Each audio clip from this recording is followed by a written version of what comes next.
As the Internet of Vehicles gains popularity, network devices on vehicles must transmit in-vehicle surveillance video and traffic information data, such as the vehicle's GPS location, in real time to the control center, while also providing Wi-Fi access to passengers.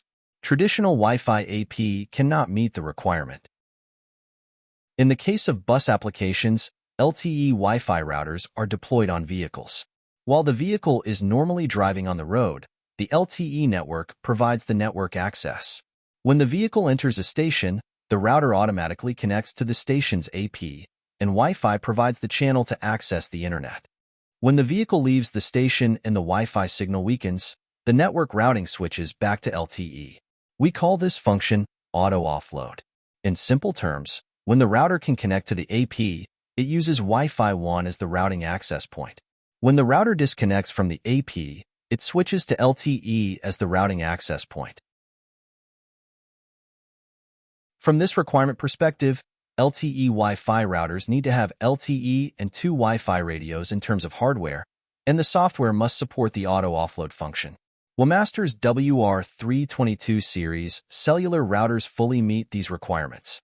For the auto offload application, we use 2.4 GHz Wi-Fi to connect to the station's AP and 5 GHz Wi-Fi for onboard Wi-Fi coverage.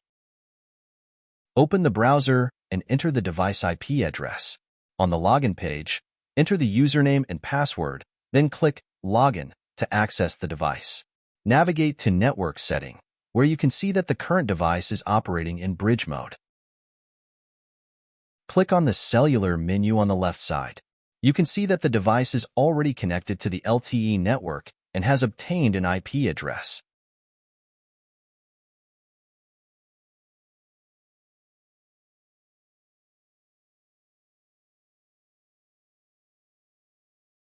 Next, click on Routing, then Route Table to view the current routing table. You can see that the default route is currently set to LTE.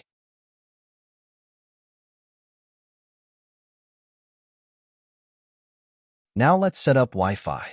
As mentioned earlier, this application requires 2 Wi-Fi radios. Click on Wireless LAN on the left side, where you can see WLAN1 and WLAN2.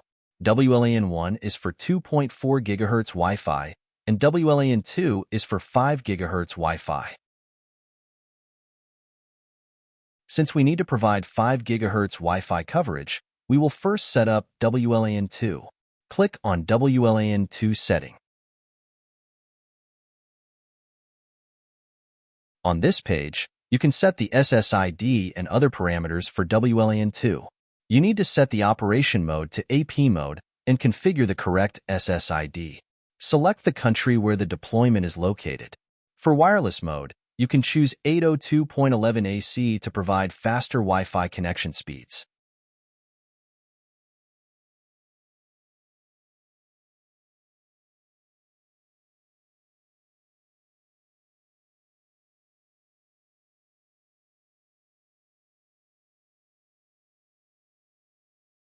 Select a channel frequency for Wi-Fi coverage under the channel setting.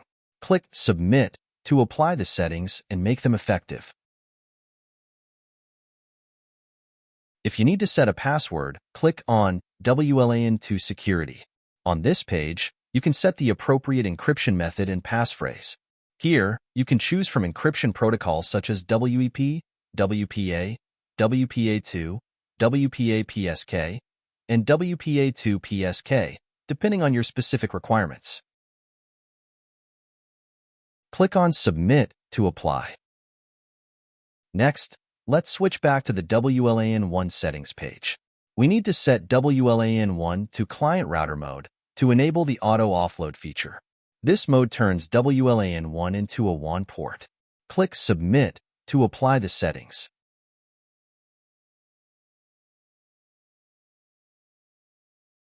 Next, we click on Site Survey to automatically scan for currently available 2.4 GHz Wi-Fi access points.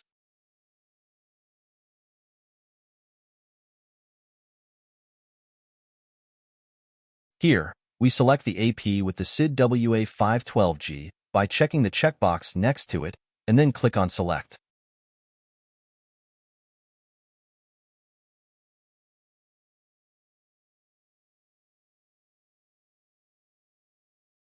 Here in Channel, you can choose Auto to establish a connection with the AP automatically. Click Submit to apply the settings and make them effective.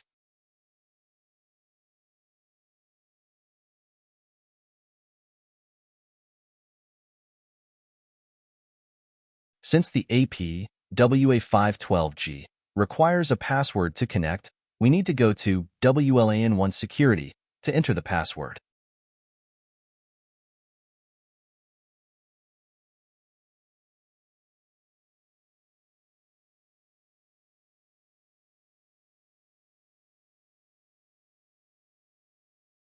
In the WLAN status menu, you can verify whether the connection to the AP has been established.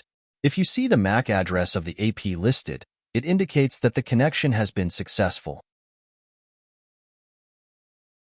Next, go to System Network Setting.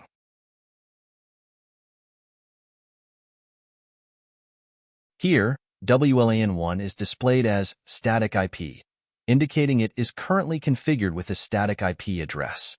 You can also set it to DHCP client to obtain a dynamic IP address automatically. After completing the settings, you will see that the IP address and gateway have been updated accordingly. Check the route table to confirm that the default route is now set to the Wi-Fi 1192.168.30, one that was configured earlier. This Wi-Fi route is different from the initial cellular route. Due to the support of auto offload, if we disconnect Wi-Fi, the routing will switch back to cellular automatically. Therefore, we select WLAN1 setting under Wireless LAN to disable the connection for WLAN1. Switch the WLAN interface to Disable and click Submit to apply the settings.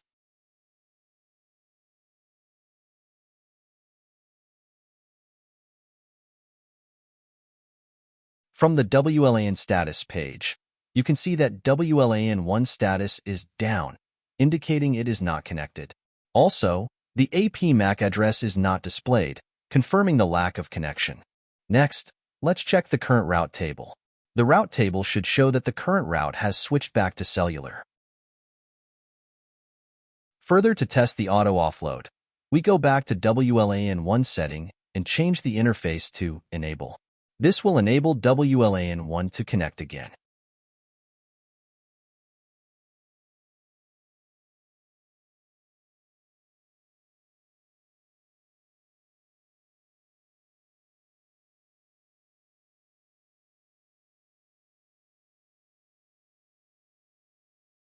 After making the changes, go to WLAN status and click Reload to refresh the status.